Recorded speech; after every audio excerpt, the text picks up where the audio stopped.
अगले 3 दिनों तक मैं दुनिया के सबसे बड़े मैंग्रोव जंगल में रहने वाला हूँ। एक ऐसी जगह जहाँ सड़कें नहीं है, सिर्फ नदियाँ है, जहाँ हर दिन ज्वार भाटा जमीन का नक्शा बदल देता है, जहाँ लाखों लोग तूफानों, खारे पानी और जंगली जानवरों के खतरे के बीच अपनी जिंदगी जीते हैं, और जहाँ आज भी इंसानों का नहीं बल्कि रॉयल बंगाल टाइगर, खारे पानी के मगरमच्छ और मैंग्रोव के घने जंगलों का राज चलता है। अगले 3 दिन में मैं जानने की कोशिश करूंगा कि आखिर लोग इस रहस्यमयी दुनिया में कैसे रहते हैं। स्वागत है आपका सुंदरबन में। तो नमस्कार दोस्तों, अगले 72 घंटे में इसी नाव पर बिताने वाला हूं। मेरा घर, मेरा दुनिया, सब कुछ यही नाव होने वाली है। बंगाल टाइगर इसी सुंदरबन में पाया जाता है, तो अगर चांस मिला तो बंगाल टाइगर देखने को हमको भी मिलेगा।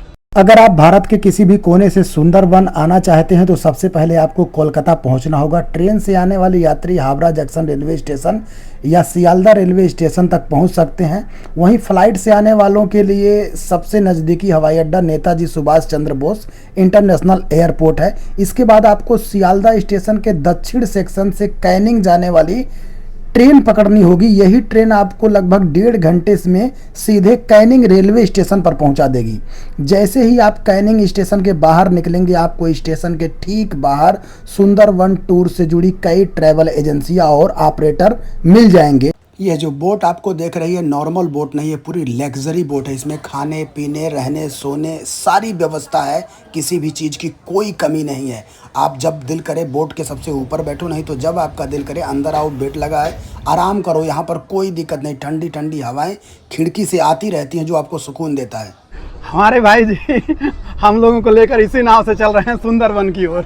सुंदरबन सिर्फ एक जंगल नहीं बल्कि पानी, मिट्टी और जंगली जीवन से बनी एक जीवित दुनिया है। यह दुनिया का सबसे बड़ा मैंग्रोव वन है। यहाँ नदियाँ रास्ते बनाती हैं और ज्वार भाटा हर दिन इस धरती का नक्शा बदल देता है। यहाँ इंसान और प्रकृति सदियों से एक नाजुक संतुलन के साथ रहते आए हैं। यात्रा शुरू होते ही आपको नाश्ते में पूड़ी और आलू दम की सब्जी के साथ रसगुल्ला परोसा जाता है। सब्जी इतनी खूबसूरत बनी रहती है जिसे खाने के बाद आप कहते हैं कि हाँ भाई, यहाँ पर खाना बनाने वाला जो कारीगर है बहुत खूबसूरत है, और आलू बहुत बड़े आकार में रहता है यहाँ पर। उसके बाद गुलाब के फूल से आपको स्वागत करके आपकी यात्रा शुरू कर दी जाती है। दोस्तों, अगर आप सुंदरबन आने का या घूमने का प्लान बना रहे हैं इस बारिश के मौसम में, क्योंकि बारिश के मौसम में सुंदरबन बहुत खूबसूरत लगने लगता है, तो डायरेक्ट आप सुंदरबन नहीं आ सकते। आपको किसी न किसी ट्रैवल एजेंसी से अपनी राइड बुक करवाना ही पड़ेगा। यहाँ पर अलग अलग पैकेज चलते हैं, जैसे 2 दिन का, 3 दिन का या फिर 1 दिन का, जो भी राइड हो। लेकिन मिनिमम अगर आप सुंदरबन एंजॉय करना चाहते हैं तो आपको 3 डे और 2 नाइट का पैकेज लेना पड़ेगा। मैं किस ट्रैवल एजेंसी से अपनी ये राइड बुक करवाया हूँ, ये पैकेज लिया हूँ, इसकी जानकारी मैं वीडियो में आपको आगे दूंगा, और कितना खर्चा लगा सारी जानकारी आपको बताऊंगा। बड़े आराम से आप अपनी राइड बुक कर सकते हैं। इतनी बड़ी बोट को किस प्रकार से चलाया जाता है आप देख रहे हो ना, सिस्टम स्टीयरिंग है, ये एक्सेलेरेटर, एक गियर बॉक्स है, और ब्रेक वगैरह दादा इसका ब्रेक एक्सेलेरेटर नहीं, ब्रेक होता ही नहीं, ब्रेक एक्सेलेरेटर नहीं तो और ये दादा की व्यवस्था है। देखो, जब दादा गाड़ी चला के थक जाते हैं ये, तब ये रेस्ट करने की जगह है। सुबह के लगभग 11:30-12 बज रहे हैं, और ये हमारी पहली स्टॉपेज है गोशाबा का। अरे जितने मतलब अभी यहाँ से 1 घंटा हम लोग बोट से आएंगे ना, तब सुंदरबन पहुँचेंगे।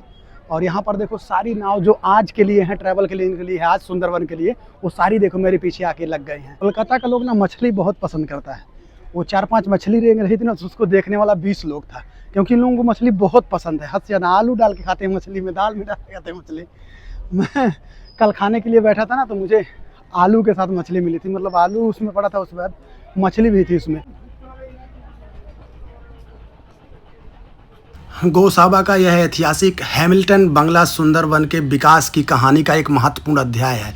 20वीं सदी की शुरुआत में स्कॉटिश समाज सेवी डेनियल हैम्पटन ने यहाँ बस्तियाँ बसाने, खेती को बढ़ावा देने और सहकारी व्यवस्था की नींव रखने का काम किया। उनके प्रयासों ने सुंदरबन के कई द्वीपों में नई संभावनाओं के दरवाजे खोले। कहा जाता है कि उनके काम से प्रभावित होकर 1932 में रविंद्रनाथ टैगोर भी यहाँ आए थे और कुछ समय इसी क्षेत्र में ठहरे थे।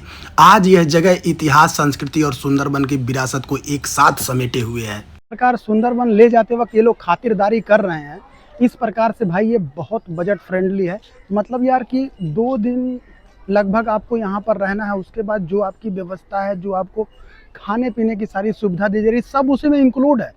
मतलब जो आप पेमेंट करते हैं पहली बार उसी में सारी चीज़ें इंक्लूड हो जाती है, उसके बाद अलग से आपको कुछ देना ही नहीं पड़ता है। बारिश हो जाती ना तो बहुत ज़्यादा आराम मिल जाता, क्योंकि गर्मी बहुत ज़्यादा है और धूप भी बहुत ज़्यादा। विलायती बाबू आज बना हूँ, ये टोपी चश्मा और प्लस ये हाथ में फैन लेके कैसा लग रहा हूँ मुझे ज़रूर कमेंट में बताइएगा। 11 प्लस 3 4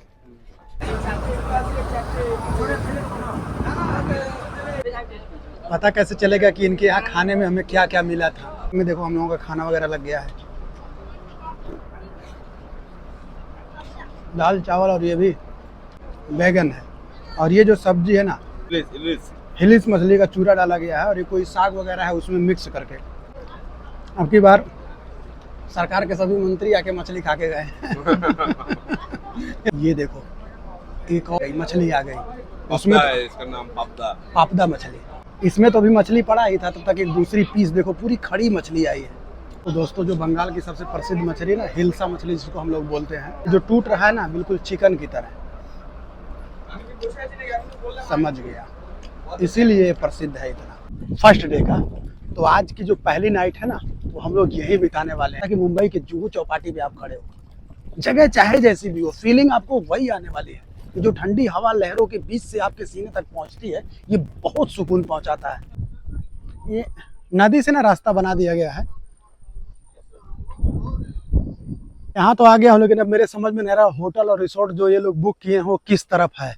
मुझे इधर जाना पड़ेगा या फिर ये जो सामने दिख रहा है यही है। तो ये सुंदरबन का जो ये वाला हिस्सा ना तो नदी है, और ये वाला हिस्सा है थोड़ा सा गांव विलेज वगैरह है, तो बीच में बांध टाइप से बना है ताकि पानी उसी तरफ रह जाए। इसके पैर में क्यों बांधे हैं ये रस्सी, ये देखो क्यों, बदमाश है मुर्गे भी बदमाश होते हैं जी आपके यहाँ ठंडा ठंडा मिलता है पेप्सी वगैरह? ओ तब रुको पी के चलते हैं, मैं इसीलिए उधर मार्केट में जा रहा था।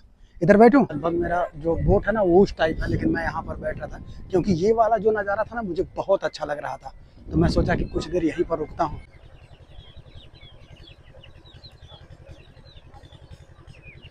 की टाइम हो गई ना तो यहाँ पर कुछ कार्यक्रम होने वाला, जो आदिवासी लोग हैं ना उनका डांस प्रोग्राम होगा इन्हीं के कल्चर के हिसाब से।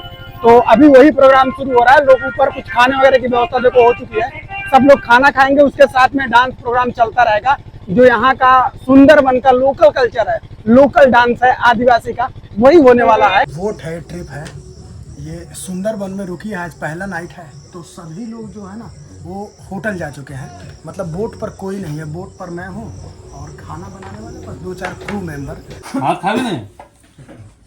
तो भाई लोग सुंदरबन का आज मेरी पहली रात है, और दिन में तो मछली चल रहा था, शाम को मटन चल रहा है, और आज हम लोग यहाँ पर बैठ के खा रहे हैं। वेलकम, हर हर महादेव। आज सुंदरबन का हमारा दूसरा दिन है, और सुबह सुबह का नज़ारा देखो, मैं बीच समंदर में बीच नदी में उठा हूँ यार। सुंदरबन के इस बीच नदी से हमारी सुबह की शुरुआत हो गई है। क्रू के जितने भी लोग थे, जो भी आए थे एंजॉय मस्ती करने के लिए, सब लोग अपने अपने होटल में सो रहे हैं, और मैं इस बीच नदी में सो रहा हूँ, क्योंकि मुझे नहीं हटना यार इस नाव से 72 घंटे तक, मुझे इसी पे रहना है। मैं यहीं पर सोना खाना रहना चाहता हूँ, और ये सुबह बहुत कुछ देने वाली है मुझे। मैं कल शाम को खाना खा रहा था ना, हवा की वजह से थोड़ा सा ये नाव हिल डुल रही थी, तो मुझे लगा कि मेरी बॉडी हिल रही है और मैं गिरने वाला हूँ। मैं खाना खा रहा था, तब मैं बगल में बैठे तो दादा उनको पकड़ लिया, तब वो बोले नहीं नाव मिड में है, इसकी वजह से हिल रहा है, कोई नाव जा रही होगी दूर, तो उसके जो लहर है ना उसकी वजह से हिल रही है।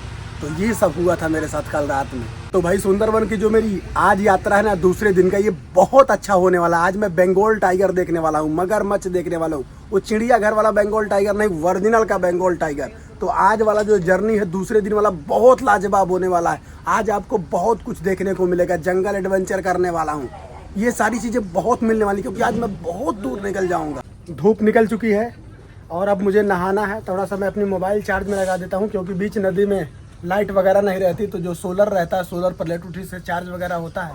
बाकी जो लोग होटल में हैं उनके तो बल्ले बल्ले है, तो प्रॉब्लम उन लोगों के लिए है जो नाव पे रहते हैं।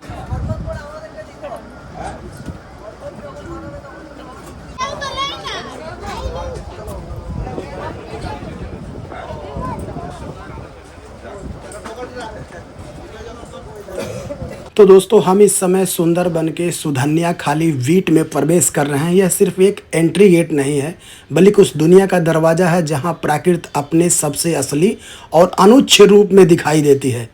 सुधन्या खाली सजनी खाली वाइल्ड लाइफ सेंचुरी और सुंदरबन टाइगर रिजर्व का एक महत्वपूर्ण हिस्सा है। यह इलाका अपनी समृद्ध जैव विविधता, घने मैंग्रोव जंगल और वन्यजीवी की मौजूदगी के लिए जाना जाता है।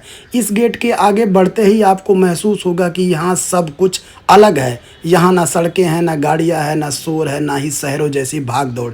यहाँ सिर्फ बहती नदियों की आवाज़ है, मैंग्रोव के बीच से गुजरती हवा और जंगल का एक गहरा सन्नाटा जो आपके अंदर कहीं ना कहीं घर बनाता हुआ दिख रहा होता है। सुबह से ना गर्मी बहुत ज्यादा था, लेकिन अभी जस्ट पानी शुरू आया तो मौसम बिल्कुल ठंडा हो गया और इसकी जरूरत थी। बारिश के इस मौसम की वजह से सबको डरा के रख दिया है। जिस प्रकार नदियां अपने उफान पर हैं, नावें हिल रही हैं। बारिश और हवा दोनों एक साथ है ना, तो कपड़ा वगैरह सब बहुत तेजी से भीग रहा है। तो मैं सोच रहा हूँ भाई यहाँ पर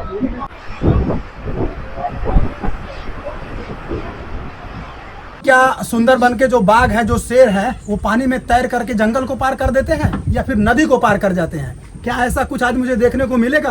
तो चलो चलते हैं आज सुंदरबन के शहर पर और देखते हैं क्या सच में यहाँ के शेर, यहाँ के टाइगर पानी में तैरते हुए बाहर जाते हैं। अगर ऐसा कुछ मिला तो मैं आपको वीडियो में जरूर दिखाऊंगा, बस बने रहिए मेरे साथ। तो सफारी और ये एडवेंचर कर ही रहे हैं इस नदी में। तो बारिश और पानी का बहाव थोड़ा सा बदल गया है। पानी की जो स्थिरता है वो समझ में नहीं आ रही है कि किधर है किधर नहीं है। जो चीज़ सुनने में कल्पना लग रही थी वो चीज़ मेरे आंखों के सामने हो रहा है। मतलब यार, मैंने पहली बार किसी शेर को पानी में तैरते हुए देखा है। आज तक मैंने यही सुना था कि शेर कभी पानी में नहीं जाता। तो भैया ये क्या है? ये शेर है कि क्या है? ये कैसे पानी में तैर रहे हैं? और एक दो नहीं, पूरे 3 यार, यही असली बंगाल टाइगर हैं जो पानी में तैरते रहते हैं। तो दोस्तों आप अपने सामने देख रहे हो, हम लोगों का डिनर लग चुका है। ये झींगा है, छोटा वाला झींगा जो हम लोग फ्राई में खाए थे, नहीं बड़ा वाला झींगा है। और ये देखो बन के बिल्कुल रेडी है। उसमें लकड़ी वगैरह लगा के बनाया गया ताकि सीधा रहे। ये कोचू का साग है। इसमें हिलसा मछली का सर डाला जाता है। मतलब कोई कोचू इनके यहाँ होता है बंगाल में, उसकी साग बनाते हैं, लेकिन उसमें जो हिलसा मछली रहता है ना, उसका मूड़ा डालते हैं साग में, फिर उसको पकाते हैं। और ये देखो बिल्कुल बन के रेडी भैया। अब तो मैं खाने वाला हूँ दबा के आज पहला बार। तो दोस्तों हम पहुंच चुके हैं साजने खाली वाइल्ड लाइफ सेंचुरी, जो सुंदरबन का सबसे लोकप्रिय और सबसे महत्वपूर्ण पर्यटन क्षेत्र माना जाता है। यह वही जगह है जहां से सुंदरबन की कोर जंगल क्षेत्र की असली शुरुआत होती है। यहां वन विभाग का कार्यालय है, परमिट चेकिंग सेंटर है, mangrove interpretation centre, watch tower और एक छोटा संग्रहालय भी मौजूद है, जहां आपको सुंदरबन की जैव विविधता, रॉयल बंगाल टाइगर और स्थानीय जीवन के बारे में जानकारी मिलती है। सोजने खाली वाच टावर से दूर तक फैले मैंग्रोव जंगल के मीठे पानी के तालाब और कई दुर्लभ पक्षियों को देखा जा सकता है। कहा जाता है कि इन तालाबों के आसपास रॉयल बंगाल टाइगर भी पानी पीने के लिए आते हैं, इसीलिए ये हर कदम पर रोमांच और उत्सुकता बनी रहती है। हम लोगों को रिसीव करना है, हमारी बोट पहले ही आके खड़ी है। मतलब जो बोट के ड्राइवर हैं वो इतने परफेक्ट हैं अपने प्रोफेशन के लिए कि आप कुछ कह नहीं सकते। पूरे 2 दिन 2 रात सुंदरबन बिताने के बाद आज हमारी नाव वापस घर को जा रही है और यहाँ से जाने में अभी कम से कम 8 घंटे लगने वाले हैं। यानी हम लोग 4 बजे शाम तक पहुँचने वाले हैं और अभी सुबह के 6 बज रहे हैं। बहुत लंबा यहाँ से यात्रा करनी है और उसके बाद फिर हम लोग अपने अपने गंतव्य को, जिसको जहाँ जाना हो चला जाएगा। लेकिन अब हम निकल चुके हैं यहाँ से और ये देखो नाव चल रही है। थोड़ा सा पानी है ना तो उतना तेज नहीं चलता, लेकिन ठीक है, बस जीप टेकर से तो लाख गुना अच्छा है। और ये जर्नी बहुत सुंदर रहती है। मैं तो काफ़ी आनंदित हूँ इस सफ़र के साथ। और भाई नाव का जो सफ़र है ना वो बहुत अच्छा है। बनारस वगैरह में बोटिंग करोगे यार 500-600 रुपया ले लेता है एक चक्कर का, यानी कि आधे घंटे का 600, 400, 500 ले लेगा। और अगर गलती से कहीं तुम गोरखपुर चले गए रामगढ़ ताल, तो रवि किशन आपको उस नाव पर बैठाने के लिए 1200 रुपये लेगा सिर्फ आधे घंटे का। तो भैया रामगढ़ ताल में रवि किशन वाले नाव से थोड़ा बच के रहिएगा।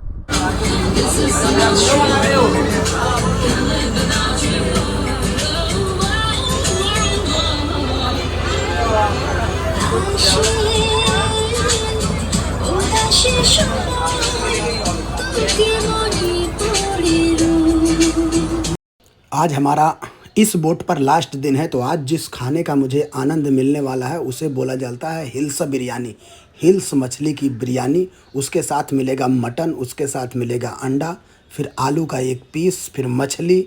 ये सारी चीज़ें खाकर आपको आज यहाँ से जाना है, क्योंकि आज आपकी विदाई होने वाली है।